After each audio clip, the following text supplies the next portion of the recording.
Examine negate resolved on balance a one-day national primary would be more beneficial for the U.S. than our current presidential primary process. Our standard for evaluating beneficial to the U.S. is what gives you the candidate that is most representative of the electorate, because the reason we elect officials is in order to get us representation, so that is the metric for evaluation. Our first argument is that a national primary makes candidates more beholden to big money interests. A one-day national primary worsens the relationship between money and candidates in two ways.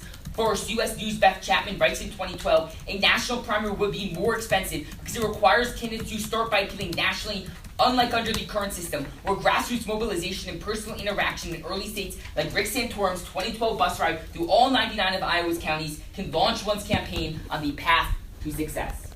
Second, it worsens the distribution of money. As University of Washington's Lauren Collingwood explains in 2016, people are unwilling to donate to outsiders unless that they can prove that they can succeed. However, Collingwood explains, under the current sequential system, outsiders like Bernie Sanders have the opportunity to prove themselves in low-cost states like Iowa and New Hampshire, where their success can then translate into greater media exposure, grassroots fundraising, and thus national electoral success. Overall, Chapman concludes, a national primary would give a huge advantage to better known, better funded candidates, and only make it harder and more expensive for all candidates to have a fair shot at competing. The emphasis on big money is harmful for three reasons. First, it warps public policy. As Yale's Jacob Hacker explains in 2013, money doesn't just give big senators a chance to support a candidate, it gives them leverage to reshape American policy in their favor.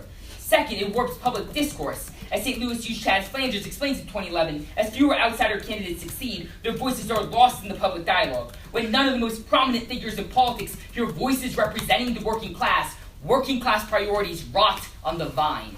Third, it weakens pluralism. Because candidates are forced to compete nationally immediately, they have to turn to wealthy interest groups and individuals to fund their campaigns. Thus, Chapman writes, political parties have little control over the selection of their eventual nominee. UMass Amherst Ray LaRaja explains in 2015 that this weakening of the party is bad because unlike interest groups, parties act as a moderating force, encourage high turnout, and have electoral incentives to be responsive to the broadest set of citizens possible.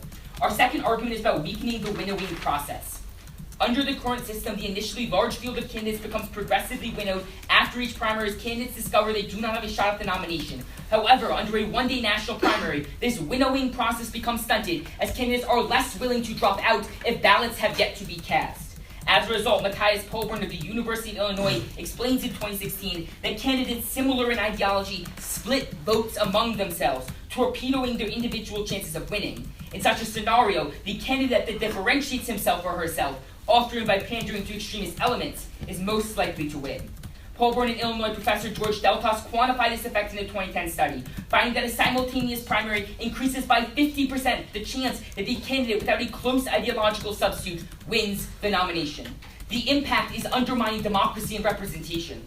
Even though states like Iowa and Hampshire may vote first, Deltos explains, the value of being able to coalesce around the most acceptable candidate means that the current system more accurately reflects the will of the voters. As he explains, the current sequential system results in the highest probability that the Condorcet or most broadly popular winner is elected and the highest expected quality of the nominee. In fact, when they compare a sequential system like the status quo with a pure simultaneous system, he finds that the sequential system is twice as effective at choosing the best candidate, with the Condorcet winner winning 70% of the time under a sequential system and just 35% of the time under a simultaneous system.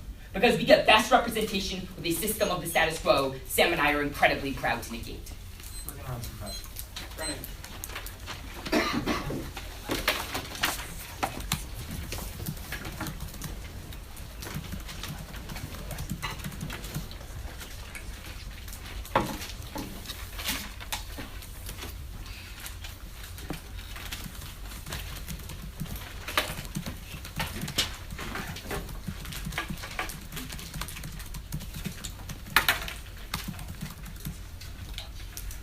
All right.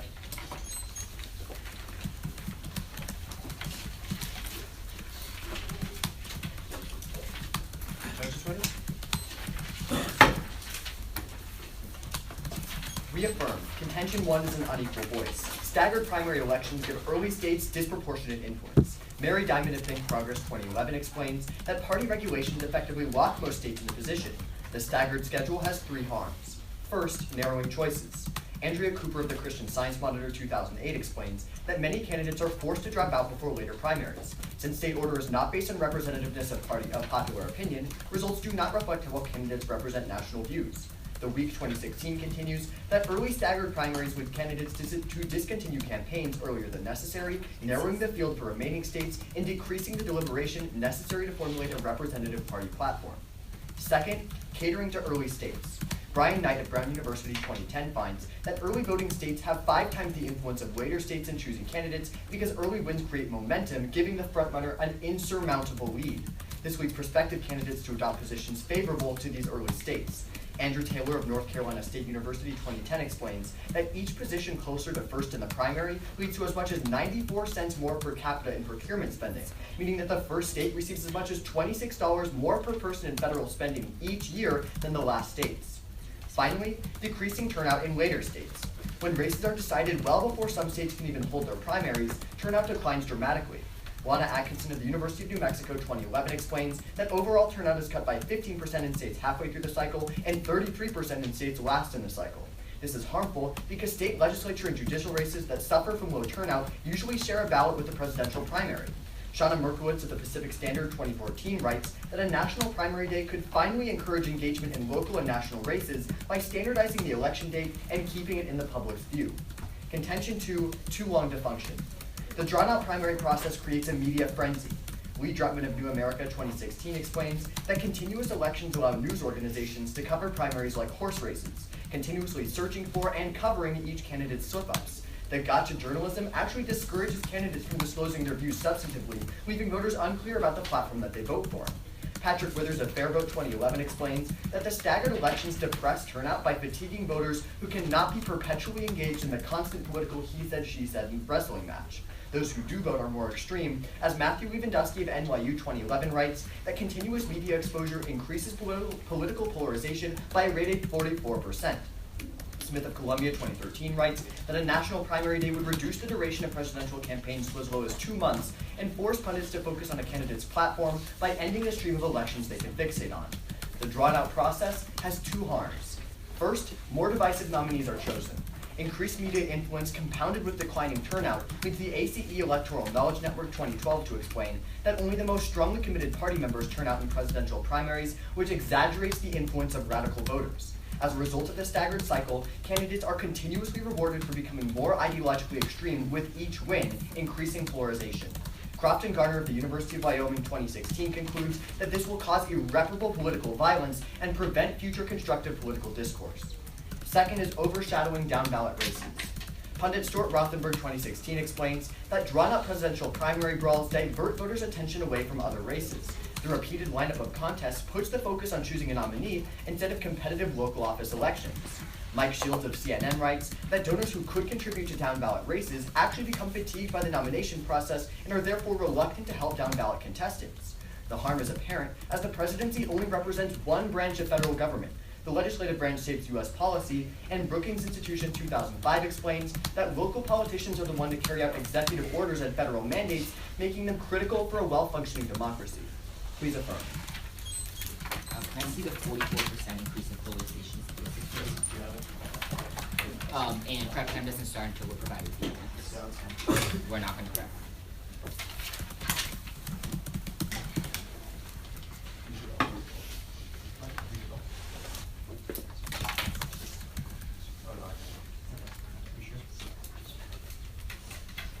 Is the card all right?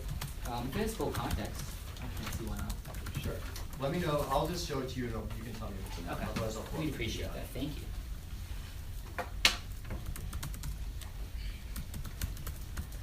All right. Push that highlight part right there. Starting prep.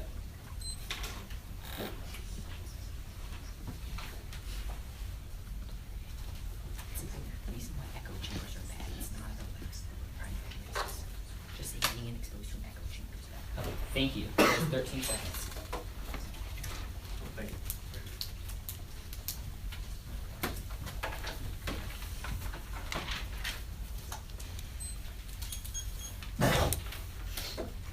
Okay. In your first subpoint, you say that a sequential system is narrowest choice. Yep. So does that mean under a sequential system, people are not dropping out? Well, it means that, that's what it means. It's because you're narrowing the opinions of people who are represented in the election. Later states like California don't get a say in who elected. So I just want to be very clear about what your advocacy is. You believe that under a one-day national primary, candidates do not drop out. Well, right, because you have Okay. more incentive to stay in until the actual day of the election. Okay, absolutely. Sure. So in your second intention, you read me this Deltas analysis. I don't know what the impact is. I believe it's 50% choosing a more representative candidate, right? No, actually, slight misunderstanding of it. Sure. It's 50% more likely that the candidate selected is one without a close ideological substitute, Sure. which would tend to be a more extreme or a factional And does candidate. that model that he used actually represent the status quo? It's a very close approximation to the So status quo. what does that mean? It means that what he does is he takes a bunch of stages. It's not a full 50, you're right. It's not like a perfect one. Sure. But And it that's, also that's probably assumes that there fair. are only 3 candidates and that they only stay until the end, which means Okay, they aren't winners. which would, yeah, actually, that's a reason for us, right? The fact that he's assuming there's only vote splitting among 3 candidates, if they're vote splitting among 17 He candidates, just set the that up results as would be like even more variables profound. in the model. He's not Yeah. making an argument about that's how Well, the sequential if process vote splitting works. among 3 candidates results in such a bad harm, imagine vote splitting among the 17 Republican candidates we have. That would make our impacts even bigger. If Well, I would anything, the argue that studying they're is actually- understating the harms. Sure, I would actually, well, first of all, you can't even make the comparative analysis to the status quo because it assumes that every 50 state happens sequentially. We have No, Super it Tuesday. doesn't. It doesn't go based on every. It doesn't have 50 different stages. I That's said what he that assumes already. in the model. No, it's not quite 50 stages. But I have a question for you. Sure. You talk specifically about decreasing turnout. Yep.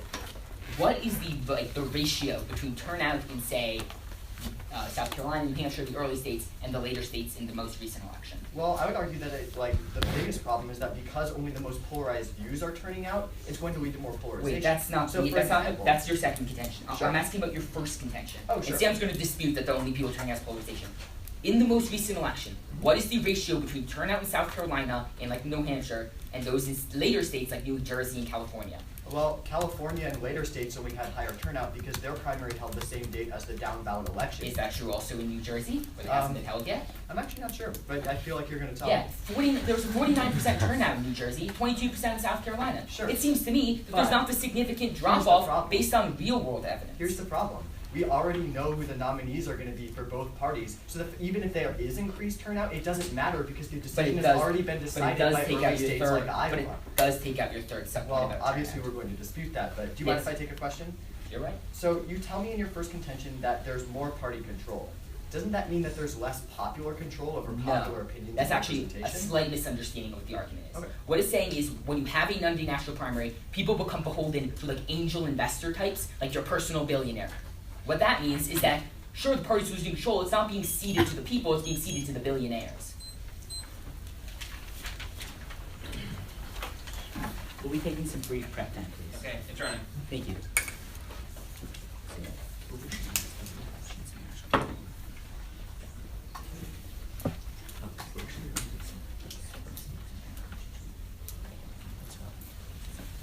Thank you. The majority, right? No, yes. In response, where's there? This one, right here.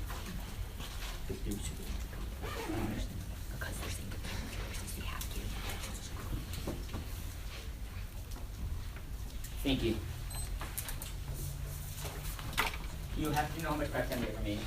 Minute 27. Thank you. You guys ready? Yep. Go ready? Good. Judges?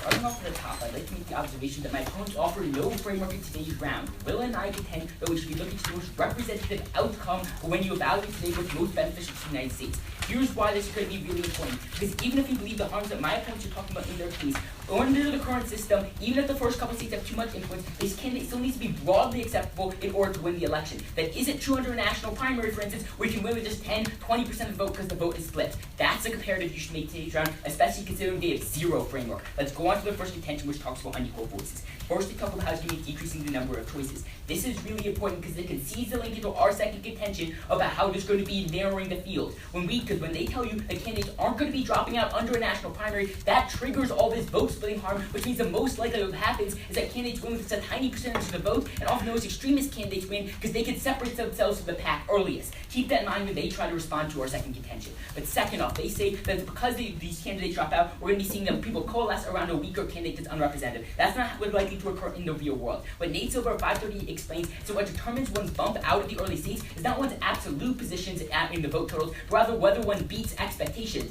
To the point where that's true, the fact that these early states are unrepresented is built into the media coverage, so we do not see this unfair bump to unrepresentative candidates. Then they talk about how it's going to be catering to early states. First off, that isn't necessarily going to be a bad thing. For instance, nationally, we're seeing that minorities make up not the majority of the overall electorate. However, because minority vote is more concentrated in states like South Carolina, candidates actually have to cater to the interests of minorities. As a result, we're going to be seeing that early states focus is actually possibly a good thing. Then they give you this night analysis about 5 kinds of influence of early states. Not only is this looking at only one election, it's a correlation without causation. The type of candidate that does well in retail politics in early states is typically a stronger campaigner. That's why they do well in the later states. Then they say from Taylor that you see more federal expenditures per person is again a correlation. Remember, in order to get this passed, you need Congress to pass these votes. That means the presidential election isn't going to be affecting this. Then they say it's going to lead to decrease in turnout because these later states are uncompetitive. But remember, with or without a national primary, there's always going to be more and less competitive states. Right now, the less competitive states are at the end of the calendar. Under a national primary, the less competitive states will just be less dense states where candidates aren't going to be campaigning. We're still going to be seeing this disenfranchisement. We're still going to be seeing the decrease in turnout. Most importantly, I'd like to turn this argument against my opponents. Because what Michael McDonald, University of Florida, explains that because candidates have to campaign everywhere at once, their voter mobilization efforts are stretched too thin, and as a result, he concludes turnout will go down because of a national primary. Let's go on to the next contention, which talks about how the process is going to be too long. First, they say that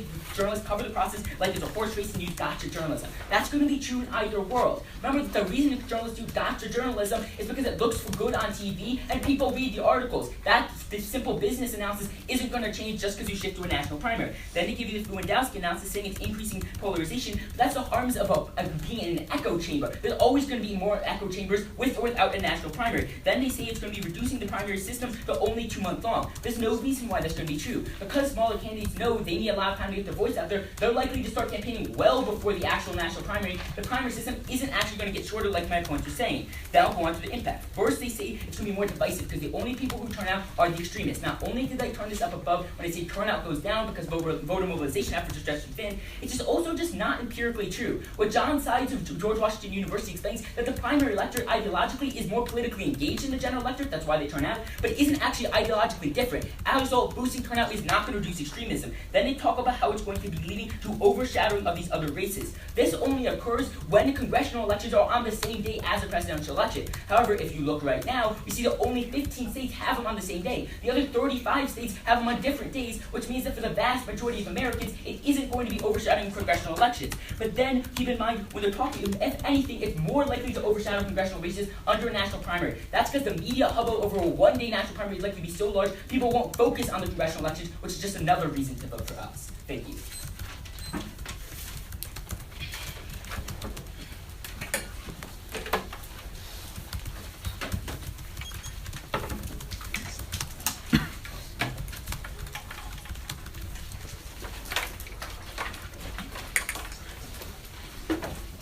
So, let's just all go down like this. Everybody good to go? Sure, we didn't offer a framework in the case, but we can still dispute theirs. They argue that representation is the most important impact in the round. But the problem is, if there's polarization, then the president can't represent the most people in the United States because they have to make strategic concessions about their policy. That's why polarization is going to be a prerequisite to representation, because no matter who we elect, it doesn't matter if they get nothing done when they're in Washington. Go to my opponent's first contention, which talks about an increase in big money. First, they reference how one-day national primary is going to be more expensive. But the New York Times explains that Citizens United will exist in both worlds, so the same people will be spending the same amount of money in each election cycle. All a one-day national primary does is force them to concentrate it a little bit earlier. That's not on net harmful. But second, turn the argument against my opponents, because James J. Feigenbaum of Wesleyan University explains that money does not affect the results of a primary election. However, it does indeed affect the results of a general election. This is really critical, because if one party already has their nominee, while the other party is bleeding funds continuously through a staggered primary process, it increases the influence of money in politics where it matters come time for the general election. Go to their second link. Here they talk about the distribution of funds. Again, turn the argument against them, because their own like example of Rick Santorum is the reason that people are going to be turning to grassroots funds more in our world. If they don't have the initial capital to start this 50-state operation, then they have to turn to grassroots operations. They have to turn to these smaller donors, because that's the only option that they have. They're significantly cheaper to get access to. But then they talk about in their first impact how it's going to be hijacking policy. But pundit Rebecca Kushmiger explains that in the status quo, the donors choose whether or not people drop out. That's really critical because it shows you that even if we have this winnowing of the field, it doesn't happen because the voters are choosing to winnow down the field. It happens because the donors are saying, Jeb Bush, your time is done.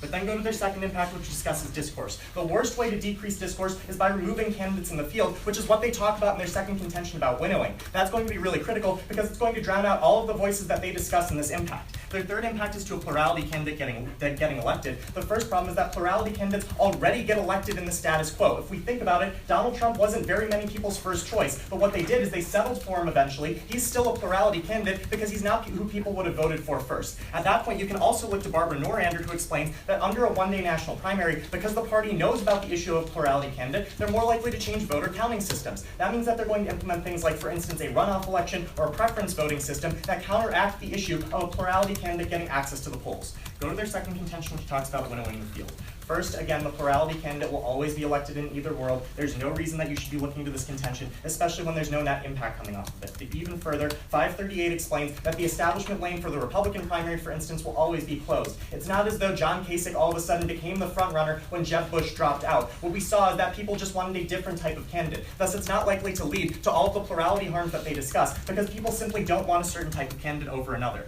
But then the third issue comes from the fact that more candidates in the race means more deliberation, which is on net beneficial, because we tell you that it forces the front runner to essentially change their platform to encompass as many views as possible. In terms of their own framework of representation, that's going to be really critical because there's only two options on the general election ticket. Thus, it's critical that in a one-day national primary, we have as many candidates running as possible because they can influence views, they can change opinions, and at the end of the day, they're going to be impacting the election cycle significantly more. But then the other issue comes from their Deltas analysis. The first issue is something that Sullivan explained, which is that it assumes a fully staggered election cycle. We have things like Super Tuesday, for instance, so clearly the Deltas analysis isn't going to apply here. The second issue is that it assumes that only 3 candidates are in the race. He says that fracturing is going to be worse if there's more candidates, but the Deltas analysis assumes that 2 of the candidates are of the same type. In other words, there's 1 establishment candidate, and then there's 2 outsider candidates. That's really critical because in a one-day national primary, the field expands drastically. That doesn't necessarily mean that there's going to be an increase in like this harm of the Condorcet candidate. But third, turn the Deltas analysis against my opponents, because it suggests that parties should be the ones to winnow down the field when a certain election gets to a certain point. That's really critical because parties are the ones that are winnowing down the field according to their analysis, which is why there's a more Condorcet candidate. That's not going to be increasing representation because only the political elite have control. Can I see Rose card Feigenbaum? Yeah. Is the card okay? With full context. Yeah, that's what I'm saying.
Highlighted here.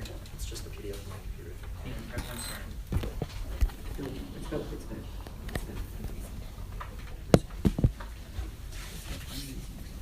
It just reports about it, not the actual. It's like the news coverage. Thank you. Yep.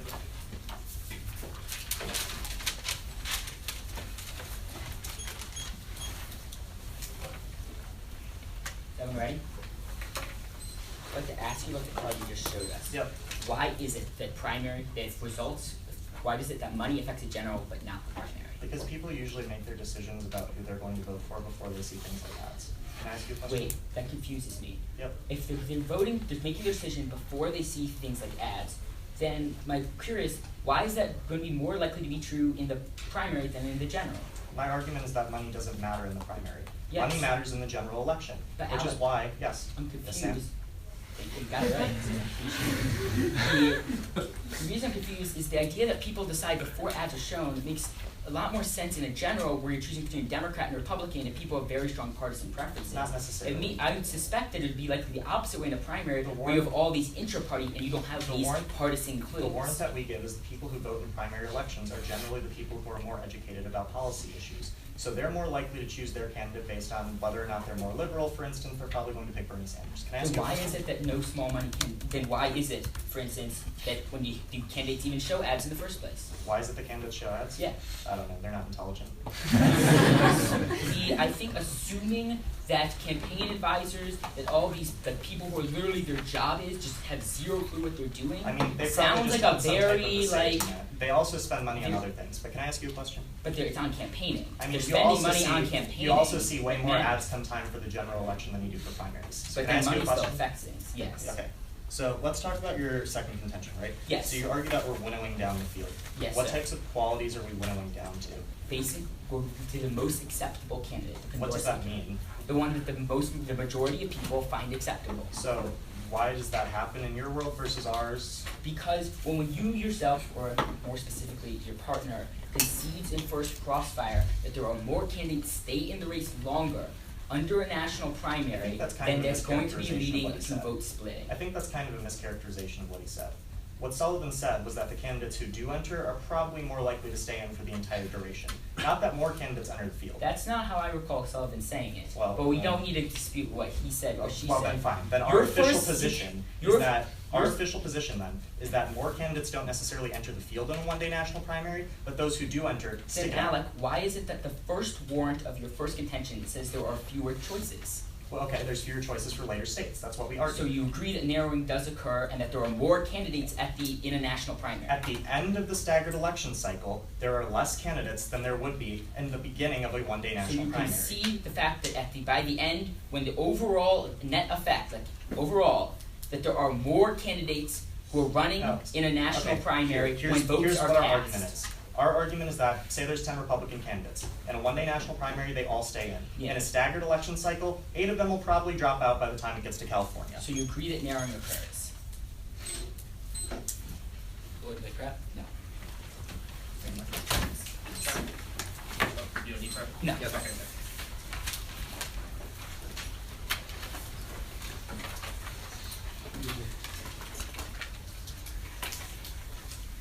Is everyone ready? The framework of the response they make is about polarization, but polarization is a congressional phenomenon, not a presidential phenomenon. Given how important the presidency is, you need to have one that best represents the people for the legitimacy of American institutions. On their case, they make a turn on their second warrant about catering. It says when you have a one-day national primary, the minority is always in the minority, make up 30% of the population, so people don't address minority issues. When you have to go state by state, you go to places like South Carolina, people like Bernie Sanders are going to African-American churches, they're treating these ideas, you get better representation of people's interests. Then they talk about turnout. We say they're just going to start ignoring it instead of later states, smaller states where a lot of people live, so there's no impact. On then the McDonald turn, they say when you have a one-day national primary, all your things are voter mobilization money is stretched too thin, so turnout declines. Then when they talk about the fewer voting, recognize from sides the people voting in the primary are no more ideological than the general population, there's no impact. On our case, they say that people are bleeding funds, but that's based on news coverage of fundraising reports, not saying that money doesn't have an effect. Then they say people need to turn to grassroots candidates. If there's a shorter campaign, grassroots fundraising is slower, so they turn to major investors, which is problematic because they're more likely to be extreme and increasing the polarization they talk about. But the most important issue that I'm going to spend the bulk of my summary on is vote splitting, something they concede to in their first warrant when they say there are these massive number of candidates that exist all the way throughout the process. They concede that was my first warrant. They say plurality candidates like Trump succeed. Trump, as many as people may not like it, was broadly acceptable to the Republican field. He certainly wasn't a significant plurality. Then they say they're going to have a runoff election, which is not one day, not topical. Then they say people are going to change their platform to reflect different candidates, to respond the opposite is true. If there's 17 different candidates, the way you gain votes is by differentiating yourself, by appealing to the most extreme things. That's what happens in a one-day national primary. Then they indict Deltas for saying it assumes fully staggered. It doesn't say they're all 50 on different days. It assumes only 3 candidates. If there's 17 candidates, the conclusion would be even more true if anything's understating. We outweigh in 2 ways. One, with 17 candidates, you can win with only 10%. The probability of getting the best candidate is double under a sequential system, the simultaneous system. So we link it to representation. We link it to their own frame about extremism because a plurality candidate is more likely to be extreme.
to begin our framework.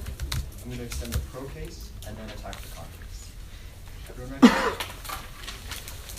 They tell you that gridlock is only a congressional problem, but at the point where the president still has a party, he can still hate the other party. When we can create less polarization between president and Congress, that means we're going to get past more legislation, which is how we link into their framework better. But go to our first contention, which tells you that early states have too much influence. They say that there are more minorities in these early states, but first look at the fact that Iowa is 90% white. The president should instead be looking at the biggest delegate areas because that represents the most national views. In fact, Republicans don't even typically get the minority view, the vote, through a best they're impacting to half the party. But go to our second contention, or rather go to our second contention where we talk about the negative influence of media. Specifically, they tell you there's going to be an echo chamber already, but the problem is there's more of an echo chamber in their world at the point where the media can just spin election results by saying, oh, Hillary won this primary, which means that now there's more discourse about who's winning that election. They tell you that there's going to be more engagement in the primary, but the problem is that the only people who are turning out right now are polarized because Lewandowski tells you that every time people are exposed to the media, you'll see a 44% increase in polarization.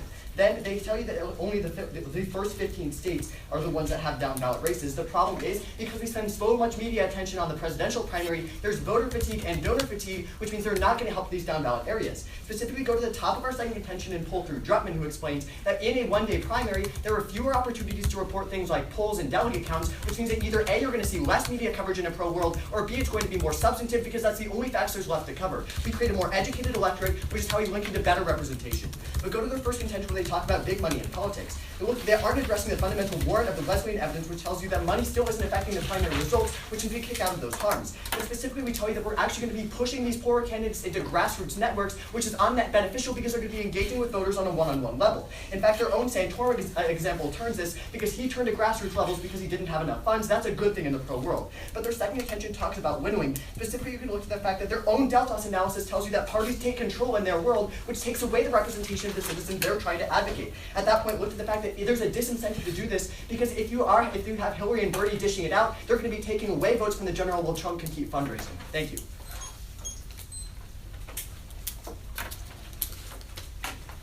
Ready for Grant? For sure. Judges ready. What is a quicker way of gaining capital? Going to one rich person or going to like 1 million small donors? It depends. I mean, It's Convincing about- one person it's is not about actually speed, harder than it's convincing about- 1 million people. It's not about the speed or the ease. In a pro world, we make pushing to grassroots networks more appealing to smaller candidates, which on net is the only way we can reduce money in Grassroots politics. involves like meeting lots of voters, right? not Personally, necessarily. I face mean, like it also face to involves face. it also involves like a certain amount of like legitimacy amongst certain populations. But you have the definition of grassroots is this like personal interaction, It right? could be that too.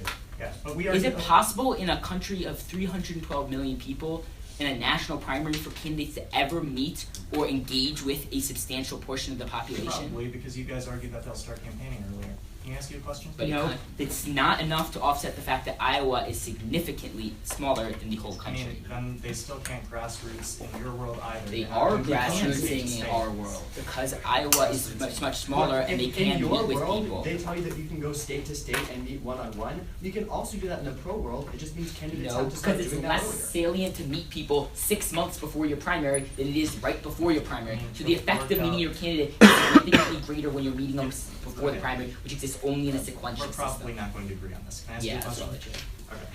So let's talk about big money, right? Yeah. So you argue that on the whole the primary is more expensive because we have to cater to 50 The states, right? more expensive is part of it. The more significant part is the distribution of funds. Okay. The smaller candidates can't So- determine viability. People don't donate. But then to you them. also argue that people are going to be prioritizing going to higher concentrated population areas. Yeah. So why is there going to be a disparity if we just shift their focus from Iowa and New Hampshire to instead places like California and New York? That is not really like a contradiction at all. The argument of the distribution is that smaller candidates cannot prove themselves to be viable because there is no early results, so donors are unlikely to vote or to donate to them because they don't know if they're So electable. how did Rick Santorum's like march through Iowa end up working out?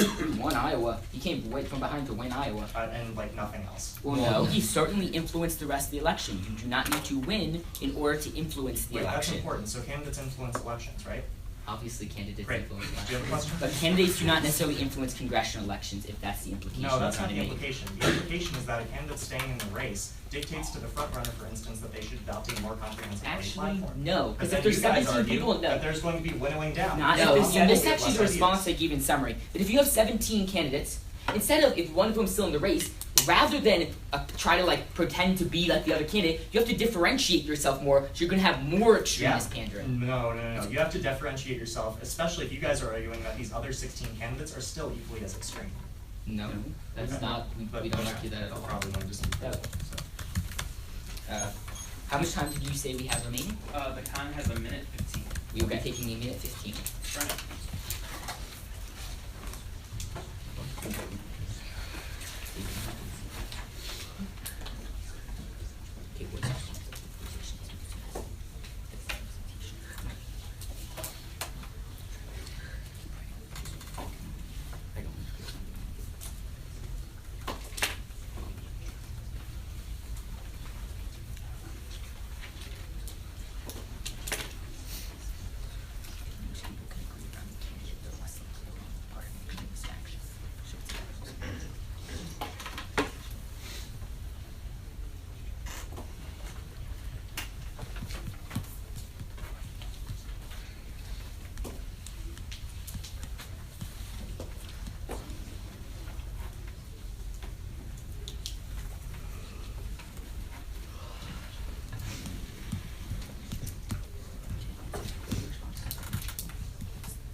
Thank you.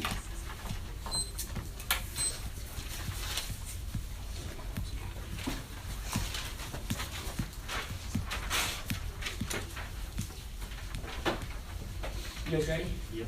Will ready? Yeah. Judges? Yep. Sorry. Start briefly on the framework. When we say we look to represent the outcome, they say we look to polarization. To the point where the process is always the most important when evaluating the system. Overall, we should look to there first. But here's the most important issue. When a candidate is most broadly accepted to the people is less likely to be polarized because they themselves admit the majority of the primary electorate is not going to be extremist. My opponent's own logic explains to you why representation comes first. However, I want to make this very clear. I'm going to show you why we win under either framework. Let's go on to some of the issues they talk about briefly. Their only link to polarization, which is their framework, remember, comes from this idea that the people who turn out now aren't very, or like unrepresentative. However, they ignore a couple things. One is that there are always going to be disparities and low turnout because candidates are just going to be focusing on bigger states rather than on the early states. Second, they missed the McDonald turn. Serverless is the most important, that because they're spread too thin, what happens is their voter mobilization efforts decline, which means we link their link into extremism. On this idea of these horse race polls, that being really bad, remember that's going to occur in either world because it plays to the media's profit incentive, and they also ignore the most important average which comes from size, says that primary electorate is not more polarized or ideologically extreme. This takes out my opponent's entire link into their framework. Let's talk briefly on the issues on our case. First, on this idea of big money, they say money has no effect without giving a real warrant why it's likely to be different between the primary and the general election. They say it's going to push people into grassroots campaign, but the point where you can't meet enough people nationwide, that's unlikely to occur in the real world. The much more important issue is this idea of the winnowing process. My opponents concede the fact that you have more candidates going in under a national primary, which likely lead to vote splitting. This would mean they say, well, parties are going to be taking control according to our own author. He says that's a risk, but he still says it doubles the odds the most broadly acceptable candidate is going to win the election. They say there's currently plurality candidates right now, as Walt points out, they still have to be broadly acceptable in order to win the overall election. Here's why this outweighs under our framework to the point where we're doubling the odds the most broadly acceptable candidate wins. That's what made that positive. But most importantly, under their framework, it totally outweighs because the point where the best able to win under a vote-splitting system is to differentiate yourself. You're more likely to be extremist when only 20% of the people are the candidate who actually votes for you. So under either framework, you should be casting a negative ballot. Thank you. We're going to run about. You have 30 seconds. Great, thanks.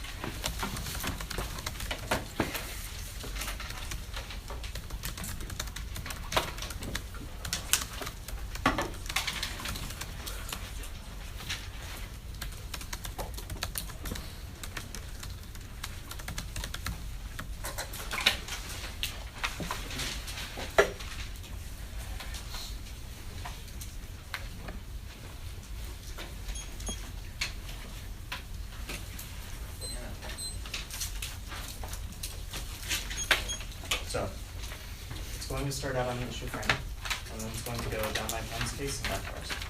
Everybody good? Everybody good to go?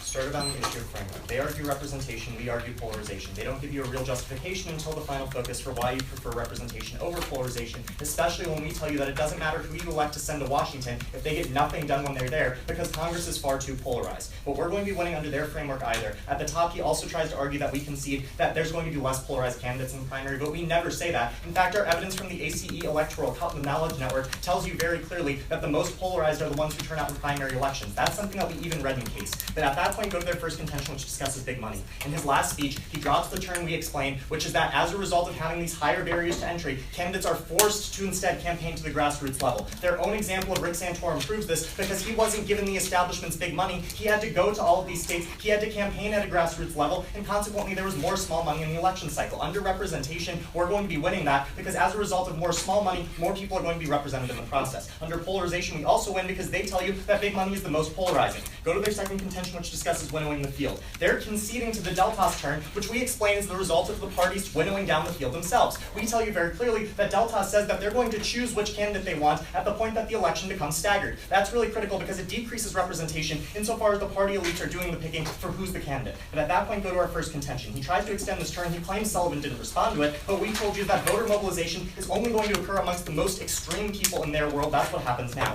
At that point, go to our second contention. What we tell you from Drutman is that the echo chamber is substantially enlarged as a result of the staggered primary process because it's a lot easier to say, hey, Hillary's winning all of these states. Look at how fantastic she is. As a result, that increases polarization, according to Lewandowski, by 44%. That's a statistic that's not really contested. At that point, we're linking into the idea that we have a more polarized candidate, so that's one who's going to be less representative on the whole. And then we're also linking into the fact that as a result of this consistent media coverage of the primaries, you're not going to be focusing on the down ballot. If you care about representation, focusing on the down ballot matters the most because that impacts to all levels of government. We're outweighing our opponents on scope.